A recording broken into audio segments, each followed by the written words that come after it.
মই এসময়ত 10 টকাৰ কাৰণে হাহাকাৰ কৰিবলগীয়া হৈছে। বহুত দুখীয়া আছিল মানে বহুত দুখীয়া 10 টকাৰ কাৰণে মানে পুৰা হাহাকাৰ কৰি থাকিবলগীয়া হৈছিলে। 10 টকা কাৰো ওচৰত থাকিলেও নাপাওঁ আৰু নিদিয়েও। মই আনৰ কাপোৰ কানি পিন্ধিয়েই ডাঙৰ হ'লো।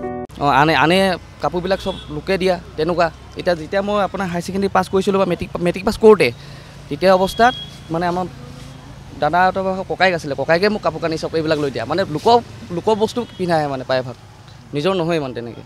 ককা আইতাই মোৰ কাৰণে বহুত কষ্ট কৰিছে, মই তেওঁলোকক কেতিয়াও কষ্ট নিদিওঁ। আইতাইতো সৰুৰ পৰা মানে এইটো বহুত কষ্ট কৰি ডাঙৰ দীঘল কৰা লিখীয়া হৈছে, সেইটোৰ কাৰণেই মানে এইখিনি কৰিবলগীয়া হৈছে। এতিয়া কষ্ট দিব নিবিচাৰোঁ। এতিয়া যিমান যি হ'লেও মানে আমালত থাকিব, ময়ে খুৱাম আৰু বেলেগত মানে হেৰি কৰিব নিদিওঁ মানে। মৰম ৰাখিছোঁ, এতিয়াও মৰম ৰাখিছোঁ। যিটো বস্তু প্ৰয়োজন হয় সেইটো বস্তুৱে কিনি দিছোঁ, নিকিনাকৈ নাই মানে। পদপথত তামোল পাণ বিক্ৰী কৰি মাহে লক্ষাধিক টকা উপাৰ্জন কৰে লখিমপুৰৰ এজন যুৱকে। এতিয়া ধৰক আপুনি 500-600 পাণ বেচিব পাৰি মানে এতিয়া দিনত, আৰু বজাৰটো ভাল হ'লে ধৰক তেতিয়া ইনকম আছে। বজাৰ ভাল হ'লে দিনত 3000-4000 টকালৈকে ইনকম হৈ যায়। সৰুতেই দেউতাক ঢুকোৱাৰ বাবে বহু কষ্টৰে ককাক আইতাকৰ লগত ডাঙৰ দীঘল হৈছিল ঋতুৰাজ গোহাঁই নামৰ যুৱকজন।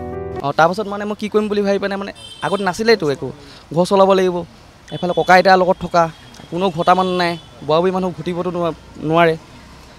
এই ককাই তেতিয়া মানে ভাবিলোঁ কি কৰোঁ কি নকৰোঁ, এনেকৈ মানে আহি ধৰক কাৰোবাক পানী চানী আনি দিওঁ, 10 টকা দিয়ে, 15 টকা দিয়ে, তেনেকৈ পাছত মানে চিন্তা কৰিলোঁ কি কৰোঁ বুলি। তেনেকুৱাখিনি কৰি তেতিয়া ধৰক 10 টকা 20 টকা কোনোবাই তেনে দিয়া মৰম লাগে মানে ধৰক। তেতিয়া পৰিয়ালৰ এজন ককাইকৰ সৈতে তামোল পাণ বিক্ৰী কৰিবলৈ ল'লে যুৱকজনে। পাছত মানে চিন্তা কৰিলোঁ কি কৰোঁ বুলি। তেতিয়া দাদা এটা আছিলে, সি তেতিয়া আমাক জেকা দিলে। পইচা তেতিয়া প্ৰয়োজন হোৱা নাছিলে, পইচাটো নাই আৰু নহ'লে পইচা থকা হ'লে ধৰক বেলেগ এটা ভাবিলোহেঁতেন।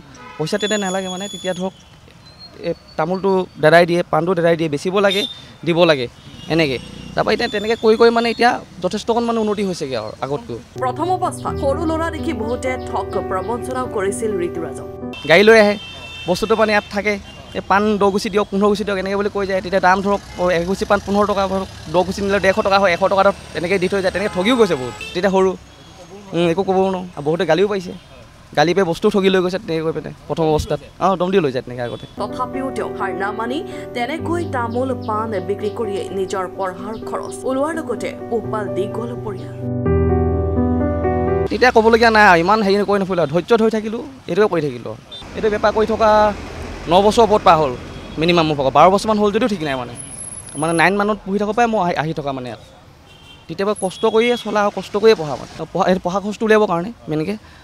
আৰু ট্ৰেক্টৰত বেলচা মাৰিছোঁ মই প্ৰথম অৱস্থাত আগতে, কিন্তু তাৰপাছত মানে এই বেপাৰটো কৰাৰ পৰা ধৰক তেতিয়া ইমান হেৰি নাই মানে, অসুবিধা হোৱা নাই মানে এতিয়ালৈকে। এতিয়া তেওঁ লাহে লাহে সফল হৈ উঠে এই তামোল পাণৰ দোকানখনৰ পৰাই।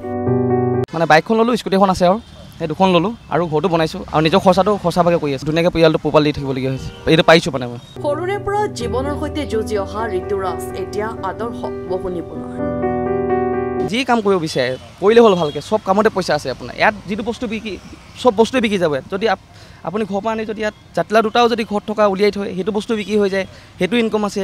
ঘৰৰ পৰা বোলে কিবা এটা শাক আনি পিনে আপুনি ইয়াত বেচিব পাৰে, সেইবিলাকো উন্নতি আছে। চব ফালৰ পৰা মানে কোনো বস্তু ইয়াত একো নহয়, চব বস্তু বিক্ৰী হৈ যায় মানে ইয়াত। ব্যৱহাৰটো মেইন, আৰু কাষ্টমাৰবিলাকে বহুত মৰম কৰে মোক ইয়াত দোকানত মেইনকৈ। Bureau report, Lakhimpur today.